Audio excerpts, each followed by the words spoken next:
एक एक्सपेरिमेंटल बारिश की चपेट में आने से दुनिया की 99% पॉपुलेशन खत्म हो गई और लोगों को अपनी जान बचाने के लिए कई सालों तक बंद कश्मीर जाकर रहना पड़ा। पर वहां का फूड स्टोरेज खत्म होने के बाद अब वो लोग बाहर तो आ गए थे, लेकिन बाहर अभी भी खाने पीने की इतनी किल्लत थी कि एक इंसान दूसरे इंसान को मारकर खाने न था। और ऐसे में उन लोगों का जीना काफी ज्यादा मुश्किल था जो आज भी इंसानी खाने की तलाश में थे। उनमें से ही एक टीम जिसमें सिमोन, लिया, रेशमस, पैट्रिक, मार्टिन और पीटी होते हैं। वो अभी उस शहर से बाहर निकलने के लिए उसके बॉर्डर की तरफ जा ही रहे थे, पर तभी जंगल के बीच में बारिश का मौसम हो जाता है जो अभी भी टॉक्सिक थी। इसलिए वो बचने के लिए घर के पास चले गए, जहां पर अचानक से काफी सारे लोगों ने उन्हें घेर लिया और मार्टिन के गन दिखाने पर भी वो नहीं डर रहे थे। तब मार्टिन उन्हें अपनी गन से डराने की कोशिश करता है, मगर वो लोग गन से भी नहीं डर रहे थे। अब वैसे ही इस कहानी का सेकंड पार्ट है, जिसका फर्स्ट पार्ट मैं ऑलरेडी अपने चैनल पर डाल चुका हूँ, जिसका लिंक आपको पिन कमेंट या फिर डिस्क्रिप्शन में मिल जाएगा। तो इसको देखने से पहले उस पार्ट को जरूर देखना।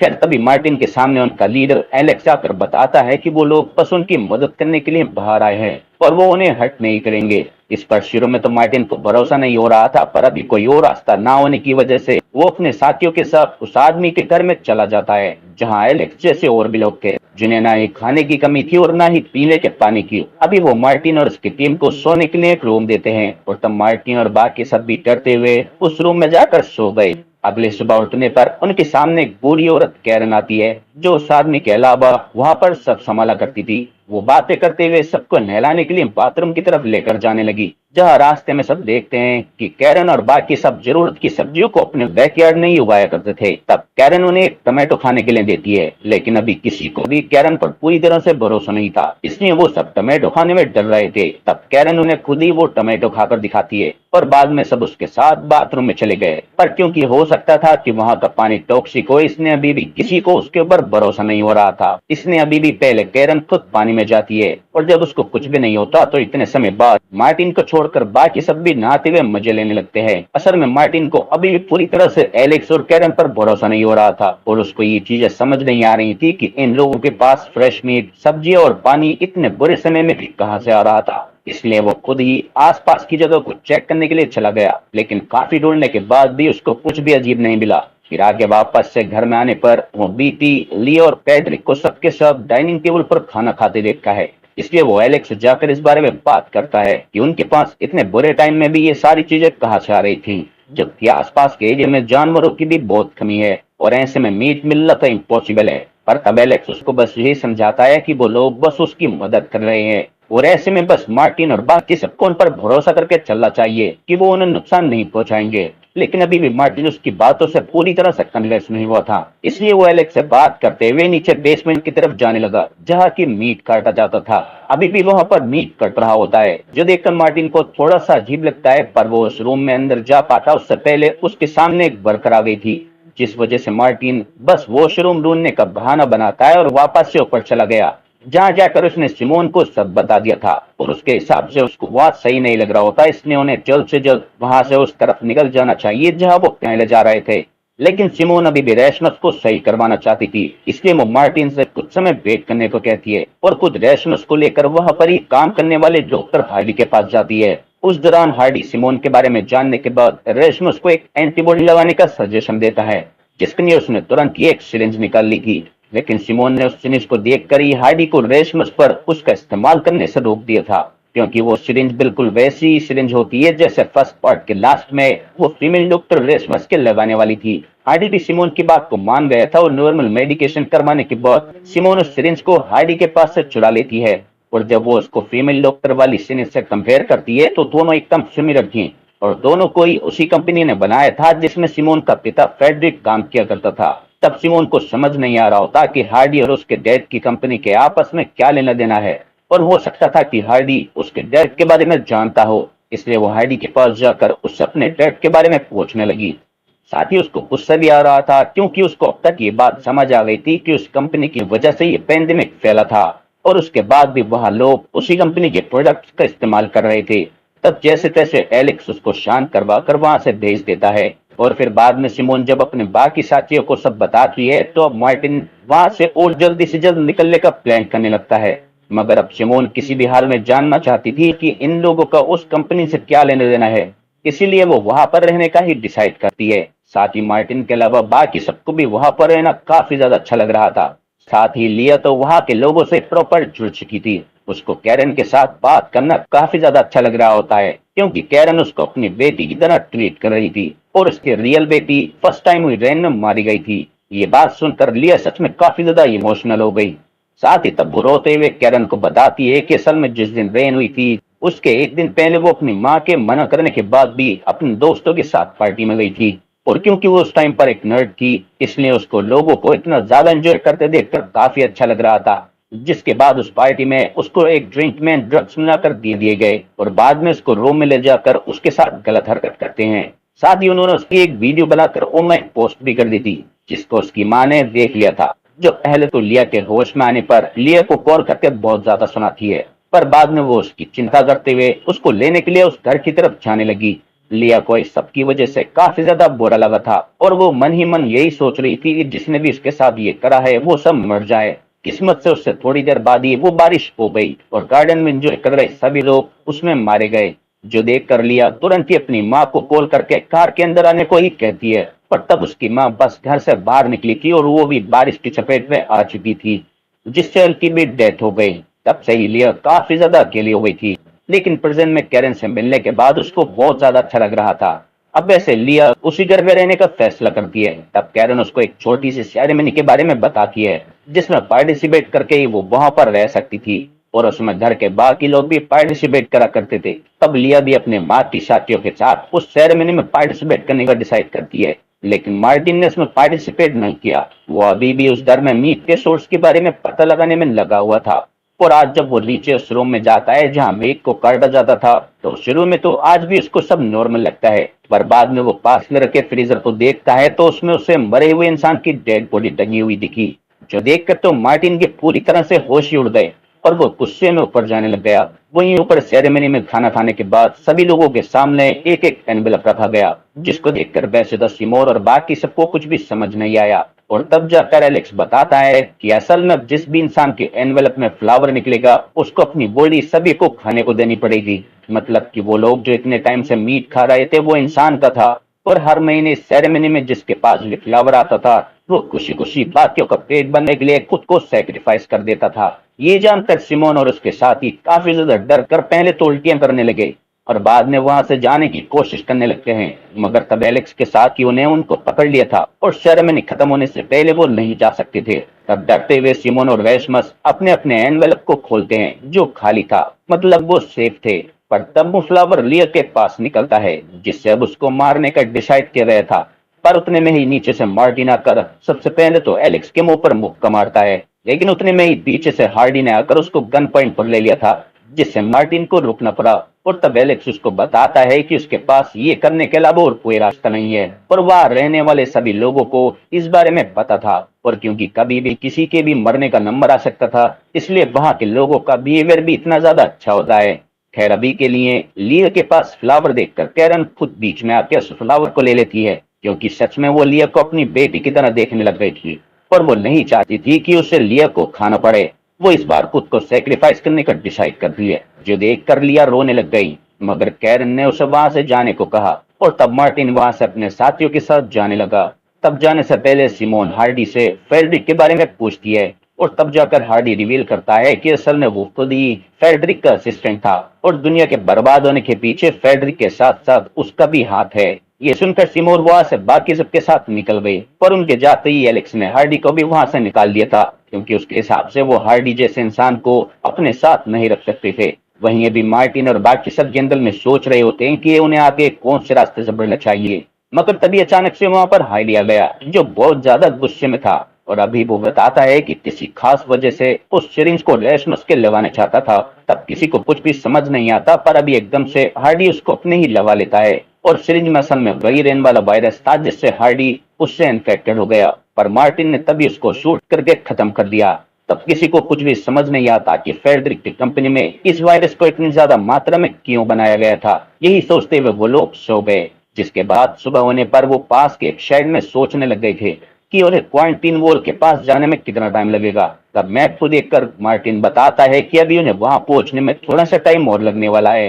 और उन्हें पास की बंकर से थोड़ा सा खाने का सामान लेकर आ जाना चाहिए था। तब सिमोन भी इस पर मान जाती है, लेकिन अभी रेशमस उन लोगों को अकेले ही वहां जाने को कहता है क्योंकि उसके हिसाब से उसको सही नहीं लग रहा था। साथ ही उसने जानबूझकर बीटी को भी अपने पास अपना ध्यान रखने के लिए रोक लिया। इसने अभी मार्टिन, पैट्रिक, ये और सिमोन पास वाले बंकर की तरफ जाने लगते हैं, जहाँ रास्ते में मार्टिन बस सिमोन से बात कर रहा था, जिससे पैट्रिक को बिल्कुल भी अच्छा नहीं लगता क्योंकि वो पिछले 6 साल से साथ थे। पर पहले मार्टिन का पूरा ध्यान पैट्रिक के ऊपर रहता था, लेकिन सिमोन के आने के बाद से वो सिमोन के साथ ज्यादा टाइम बिताने लगा था। खैर अभी थोड़ी देर में वो लोग बंकर में पहुंच गए, जहाँ जाने पर साफ साफ समझ आ रहा था कि पक्का वहां कोई ना कोई रहा करता था जो थोड़ी देर पहले ही वहां से गया है। इसलिए तब मार्टिन जल्दी से सभी खाने पीने के सामान को पैक करने के लिए कहता है और खुद आसपास की चीजों को देखने लगता है। तब उसके एक ड्रॉअर में काफी सारे की चेन्स और ग्लासेस मिलते हैं, जिसको देखकर वो थोड़ा सा शौक हो गया। वहीं पैट्रिक के हाथ में टैबलेट लगा होता है जिसमें मौजूद डाटा को देखकर तो उसकी फट के 4 से 64 हो गई। स्टेशन में उस वीडियो में काफी सारे लोगों की वीडियोस थी जिन्हें कुछ डॉक्टर्स पकड़कर उन पर टेस्ट परफॉर्म कर रहे थे ताकि वो इस वायरस का एंटीडोट बना सके। उनको वीडियो कॉल पर एक डॉक्टर गाइड कर रहा होता है, जिसकी शक्ल देखकर तो सिमोन भी एकदम से चकरा गई थी क्योंकि असल में वो डॉक्टर कोई और नहीं बल्कि उसका पिता होता है। तब उसका मूड सच में काफी ज्यादा खराब हो गया। साथ ही पैट्रिक को ये बात समझ आ गई थी कि असल में ये बंकर्स कुछ हंटर्स का है जो आसपास आने वाले लोगों को पकड़ लेते थे और बाद में पैट्रिक की कंपनी में भेज देते थे ताकि वहां उन पर नए एटीट्यूड्स का टेस्ट किया जा सके। तब पैट्रिक फ्रेडरिक के बारे में उल्टा सीधा बोलने लग गया था, लेकिन उतने में ही मार्टिन वहां आकर उसको शांत करवाता है और उन्हें जल्दी से वहां से चलने को कहता है क्योंकि जल्दी ही वो वहां से नहीं निकलते तो उन्हें भी टेस्ट सब्जेक्ट्स बना दिया जाता। अब आगे वो बंकर से बाहर निकलने ही वाले होते हैं कि तभी अचानक से बाहर बारिश का मौसम हो गया और ना चाहते हुए भी उन्हें बंकर के अंदर जाना पड़ा। पर जैसा कि वो जानते थे कि बारिश की वजह से अभी हंटर्स भी अपने बंकर्स की तरफ नहीं आएंगे, इसलिए अभी उन्हें बंकर में रहने में कोई खतरा नहीं था। पर सिमोन का मूड अभी भी काफी ज्यादा खराब होता है, इसलिए तब वो बारिश से थोड़ा दूर बंकर के गेट पर ही बैठ गई, जहां थोड़ी देर में दारू की बोतल लेकर पैट्रिक भी आ गया था। और जैसा कि अभी वो बहुत ज्यादा अकेला फील कर रहा होता है, इसलिए वो सिमोन से बोलने लगता है कि पूरी टीम में सच में पैट्रिक की टेंशन किसी को नहीं है। इतना बोलते हुए वो बारिश के अंदर जाने लगा। तब सिमोन उसको ऐसा करने से रोकती है और उसको समझाती है कि उसकी टीम में उसकी काफी ज्यादा नीड है। पर जैसा कि पैट्रिक सिमोन की वजह से काफी ज्यादा जेलस था, तो उसने भी सिमोन को बारिश के पानी में फेंक दिया था, जिससे सिमोन का मूड काफी ज्यादा खराब हो गया। और तभी अचानक से मार्टिन और साथ ही लिया भी बाहर आ गए। तब बारिश के पानी में सिमोन को देखने के बाद मार्टिन के तो पूरी तरह से होश उड़ गए थे क्योंकि वो जानता था कि अब जल्दी ही सिमोन भी इन्फेक्टेड हो जाएगी। तब पैट्रिक लगातार मार्टिन से सिमोन को शूट करने को बोलता है, लेकिन सिमोन को पसंद करने की वजह से मार्टिन इसको शूट नहीं कर पाता। साथ ही तभी लिया खुद भी सिमोन के पास चली आती है, जिससे वो भी पानी में भीग गई थी क्योंकि जब से सिमोन टीम में आई थी तब से उसने सबकी काफी मदद की थी और कोई भी उसको इन्फेक्ट नहीं होने देना चाहता था। अब वैसे पैट्रिक के लिए सोने पर सुहागा वाली सिचुएशन हो गई और वो मार्टिन से सिमोन के साथ साथ लियो को भी मारने को कहने लगा, लेकिन लिया इससे बिल्कुल भी नहीं डर रही थी। उसके हिसाब से उनकी टीम को एटलीस्ट सब कुछ साथ में ही फेस करना चाहिए था, इसलिए तब मार्टिन खुद पैट्रिक को धक्का देकर साइड में कर देता है और लिया सिमोन को उठाकर अपने साथ अंदर मौजूद क्वारंटीन एरिया में ले गई। इसके साथ ही कहानी वहां से पास्ट में जाती है जब वर्ल्ड एकदम नॉर्मल था और पैट्रिक काम किया करता था, पर वो किसी भी काम में अच्छा नहीं होता, जिस वजह से उसकी गर्लफ्रेंड भी उसको छोड़ के चली गई थी। साथ ही उसके घर वाले भी इतने ज्यादा परेशान हो गए थे कि उसके डैड ने उसको एक गाड़ी गिफ्ट करके कहा था कि वो उसको लेकर दुनिया घूमने के लिए निकल जाए और वापस से कभी भी घर में ना आए, जिसकी वजह से सच में उस समय पैट्रिक पूरी तरह से टूट गया था। फिर एक दिन वो अपनी गाड़ी में एक बीच के पास बैठकर गांजा फूकते हुए सो गया और उसी दौरान वो इन्फेक्शन वाली बारिश हो गई, जिससे बीच पर मौजूद सभी लोग मारे गए थे, लेकिन पैट्रिक उसमें बच गया था और तब से वो अकेला ही रह रहा था। उसके कुछ समय बाद ही उसकी मुलाकात मार्टिन से हुई और पैट्रिक को मार्टिन जैसे बंदे से बात करके काफी ज्यादा अच्छा लगा था, इसलिए वो 6 साल से मार्टिन के साथ था और मार्टिन भी ज्यादातर उसकी बात ही सुना करता था जब तक उनकी टीम में सिमोन नहीं आई थी। खैर प्रेजेंट टाइम में आइसोलेटेड रूम में लिया और सिमोन काफी ज्यादा परेशान बैठे हुए थे और बाहर मार्टिन भी काफी ज्यादा परेशान था। वहीं सिमोन को अभी रेशमस की काफी ज्यादा टेंशन हो रही थी, पर रेशमस तो एकदम मजे में था। उसने जानबूझकर तबीयत खराब होने का बहाना बनाकर बीटी को अपने पास रोका था क्योंकि बीटी उसको काफी ज्यादा पसंद थी, पर अभी वो बीटी से बात करते हुए उसको भी अपनी तरफ अट्रैक्ट कर लेता है। अब इसके बाद वो दोनों एक दूसरे को किस कर ही रहे थे कि तभी अचानक से शेड की छत से एक बारिश की बूंद बीटी के फेस पर गिर गई, जिससे बीटी और रेशमस काफी ज्यादा परेशान हो गए थे और उन्हें समझ नहीं आ रहा था कि उन्हें क्या करना चाहिए। पर जैसे ही अब रेशमस को बीटी काफी ज्यादा पसंद होती है और वो किसी भी हाल में उसका साथ नहीं छोड़ना चाहता था, इसलिए वो भी उसके साथ मरने का ही डिसाइड करता है और उसके साथ जाकर इंटीमेट भी हो गया। पर अब तक काफी घंटे हो चुके थे, उसके बाद भी बीटी और रेशमस में से किसी को भी कुछ नहीं हुआ था, जिससे उन्हें समझ आ गया था कि असल में बारिश में भी वो इन्फेक्शन मौजूद नहीं है। इसलिए तब वो खुश होकर रात में वहीं सो गए। इसके अगली सुबह जब रेशमस की आंख खुलती है तो वो एक डॉग को देखता है जो बीटी के फेस को चाट रहा था। पर अब जैसे ही रेशमस उस डॉग को भगाने के बाद बीटी को देखता है तो बीटी उस इन्फेक्शन की वजह से मर चुकी थी, जो देखकर रेशमस के तो पैरों तले जमीन खिसक गई। वो तुरंत ही बीटी को पकड़कर रोने लगा। वहीं सिमोन और लिया को भी एहसास होता है कि उन्हें भी बारिश के पानी की वजह से कुछ भी नहीं हुआ था, इसलिए वो लोग काफी ज्यादा खुश हो जाते हैं। तब मार्टिन को भी समझ आ गया था कि बारिश का पानी अब हेल्थी है, इसलिए वो पहले खुद बारिश में जाता है और जब उसको कुछ भी नहीं होता तो वो बारिश में लिया और सिमोन के साथ काफी ज्यादा खुश होता है। अब जैसे ही उसको ये बात भी पता चल गई थी कि सिमोन को पैट्रिक ने जानबूझकर मारने की कोशिश करी थी, इसलिए वो गुस्से में पैट्रिक को टीम से निकाल देता है, जिससे सिमोन को अच्छा नहीं लगा। पर पैट्रिक अभी के लिए अपना सामान उठाकर सीधा उस शेड की तरफ चला गया था जहां पर वो लोग रुके हुए थे। उस समय भी रेशमस बीटी को अपने हाथों में लेकर रो रहा था। अब बीटी को इन्फेक्शन से मरा हुआ देखकर पैट्रिक के तो होश उड़ गए और जब रेशमस बीटी को उठाकर उसके पास आने की कोशिश करता है तो पैट्रिक तुरंत ही वहां से भागकर गिरता पड़ता कहीं और चला गया। वहीं रेशमस अभी के लिए बीटी की डेड बॉडी को उठाकर उस बंकर की तरफ जा रहा था ताकि बंकर में सिमोन की मदद से वो पता लगा सके कि बीटी की मौत का क्या रीजन था। वहीं सिमोन मार्टिन और रिया के साथ राशन के सामान को अपने बैग में रख रही होती है कि तभी उसको बाहर से रेशमस के चिल्लाने की आवाज सुनाई दी और बाहर जाने पर जब वो बीटी की इन्फेक्टेड डेड बॉडी को देखते हैं तो सब पूरी तरह से शॉक हो गए। पर अभी के लिए सिमोन को रेशमस के इन्फेक्टेड होने का भी डर लग रहा था, इसलिए वो रेशमस को अंदर आइसोलेटेड रूम में ले गई जहां खुद भी वो एक सूट पहनकर चली गई थी और रेशमस को अभी बीटी से दूर रहने को कह रही थी ताकि आगे चलकर कहीं वो इन्फेक्टेड न हो जाए। पर अभी रेशमस उसकी बात को नहीं सुनता, इसलिए सिमोन भी वहां से चली जाती है। अब इसके बाद जब रेशमस के पास कोई नहीं था और वो काफी देर तक रो चुका था तो उसको ये बात समझ आ जाती है कि असल में सुबह बीटी के पास जो डॉग था उसकी वजह से ही वो इन्फेक्टेड हुई थी, इसलिए मूड ज्यादा टूट गया और उसने अपनी जिंदगी को खत्म करने का फैसला कर लिया था, जिसके लिए ही वो एक वॉकी डॉगी को लेकर वहां से थोड़ा सा दूर जाने लगा। पर तभी अचानक से उसके वॉकी डॉगी पर उसको किसी की आवाज आती है और दूसरी तरफ फेडरिक की कंपनी में काम करने वाला एक हंटर बोल रहा था, जिससे बात करके रेशमस को पता चलता है कि असल में उस हंटर की टीम ने पैट्रिक को पकड़ लिया था और वो लोग उनको भी पकड़ना चाहते थे ताकि वो उन्हें भी टेस्ट सब्जेक्ट बनने के लिए इसी कंपनी में भेज सके। पर अभी रेशमस उसको यही बताता है कि वो अकेला है। वही हंटर पैट्रिक से उसके बाकी साथियों की लोकेशन पूछता है, जिस पर पहले तो पैट्रिक कुछ भी नहीं बताता, पर बाद में जब हंटर उसके दांत को तोड़ता है तो पैट्रिक उसको बताता है कि वो सब असल में एक बंकर में है। लेकिन तभी अचानक से हंटर का कांटेक्ट वापस से रेशमस से होता है जो मरना चाहता था, इसलिए वो खुद ही हंटर्स को अपनी लोकेशन बताकर उनसे वहां पर आने को कहता है। अब वैसे इन हंटर्स को भी ये काम करना पसंद तो नहीं था, लेकिन जब शुरू में उन्होंने उस कंपनी को ज्वाइन किया था तो उन्हें ड्रिंक दी गई थी जिसमें एक अजीब तरह की चिप थी और अगर चिप के शरीर में जाने के बाद वो लोग कंपनी वालों को धोखा देने की कोशिश करते तो वो चिप उनकी बॉडी के अंदर ब्लास्ट हो जाती, जिससे चिप में मौजूद वही रेन वायरस उनके अंदर फैलने से उनकी डेथ हो जाती। इसी वजह से प्रेजेंट में हंटर को इस काम को एकदम ईमानदारी के साथ करना पड़ रहा था। पर पैट्रिक तो रेशमस की बात को सुनकर पूरी तरह से शॉक था, क्योंकि उसके हिसाब से रेशमस को अभी तक बीटी की वजह से इन्फेक्शन हो जाना चाहिए था, लेकिन अभी भी वो जिंदा होता है। इस बारे में वो हंटर को बताता है और क्योंकि हंटर के हिसाब से अब कंपनी से फ्री होने का उसके पास भी यही तरीका था कि वो रेशमस को कंपनी में पहुंचा दें, क्योंकि कहीं ना कहीं रेशमस उस वायरस से इम्यून होता है। इसलिए वो रेशमस को पकड़ने के लिए वहां से रेशमस की लोकेशन की तरफ जाने लगे।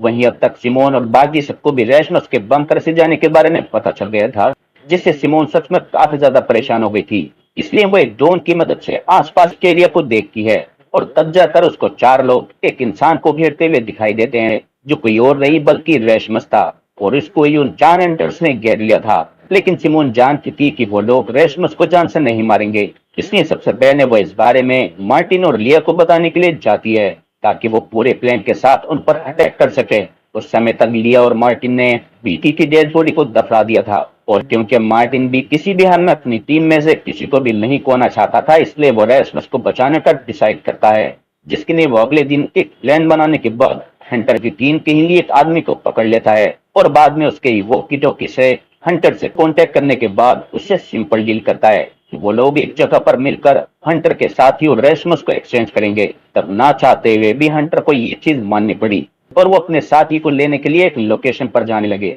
लेकिन वहां जाकर भी उसका प्लान यही था कि वो किसी भी हाल में मार्टिन, सिमोन और लिया को भी पकड़ लें। पर जब सिमोन उसके सामने आती है तो उसने उसके साथी के ऊपर इंफेक्शन वाली सिरिंज रखी हुई थी, इसलिए अगर वो हंटर को चालाकी करने की कोशिश करता तो वो उससे हंटर के साथी को इन्फेक्ट कर देती। तब ना चाहते हुए भी हंटर को सब नॉर्मली करना पड़ता है। पर रेशमस सच में इतने ज्यादा परेशान था कि सिमोन जब उसको अच्छे से समझा रही होती है तो अचानक से वो सिमोन के हाथ से वो सिरिंज लेकर खुद में इंजेक्ट कर लेता है, जिससे सब काफी ज्यादा डर गए थे। वो रेशमस भी जमीन पर गिर गया था, पर उसके अगले पल ही वो सही हो गया, जिससे सभी लोगों को समझ आ गया था कि सच में रेशमस उस वायरस से इन्फेक्ट नहीं हो सकता, यानी कि वो उस वायरस से इम्यून है। यही सोचकर वो हंटर सिमोन से बात करके उसको अपनी सिचुएशन के बारे में बताता है, और क्योंकि रेशमस के ब्लड की मदद से इस वायरस का एंटीडोट बनाया जा सकता था, इसलिए सिमोन भी तब रेशमस को हंटर के साथ उस कंपनी में लेकर जाने का फैसला करती है, क्योंकि इससे एक तो धरती के हालात पूरी तरह से सुधर जाते हैं, साथ ही इसमें उनका कोई भी खर्चा नहीं था। इवन अभी तक मार्टिन का गुस्सा पैड्रिक के ऊपर से खत्म हो गया था, इसलिए वो उसको माफ करके वापस से अपनी टीम में शामिल कर लेता है, जिसके बाद वो सब कंपनी की तरफ जाने लग गए थे।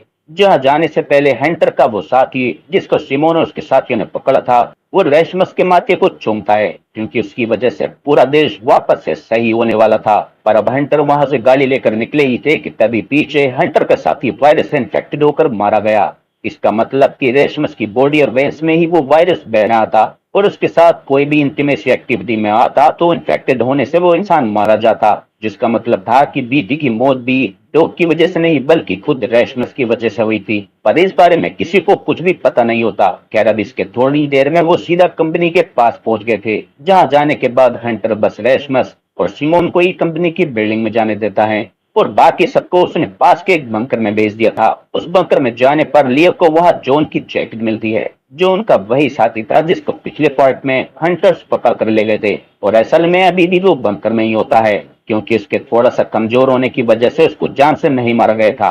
अभी के लिए बाकी सबके लिए अच्छा अच्छा खाना और एक वेलकम ड्रिंक लाया गया, जिसको पहले तो कोई भी नहीं पीता, इसलिए वहां काम करने वाली वर्कर खुद उसको पीती है और बाद में वो लोग भी इसको पी लेते हैं। रेशमस और सिमोन जब कंपनी के अंदर जाते हैं तो उनके सामने एक आदमी आता है, जिसको देखकर सिमोन काफी ज्यादा शौक हो गई थी, क्योंकि असल में वो कोई और नहीं बल्कि खुद फ्रेडरिक था। उसको देखकर सिमोन के मन में काफी सारे सवाल होते हैं। फ्रेडरिक भी सिमोन को देखकर काफी ज्यादा खुश था। वो दोनों अभी कुछ बात कर पाते इससे पहले ही रेशमस अचानक से जमीन पर गिरकर बेहोश हो गया।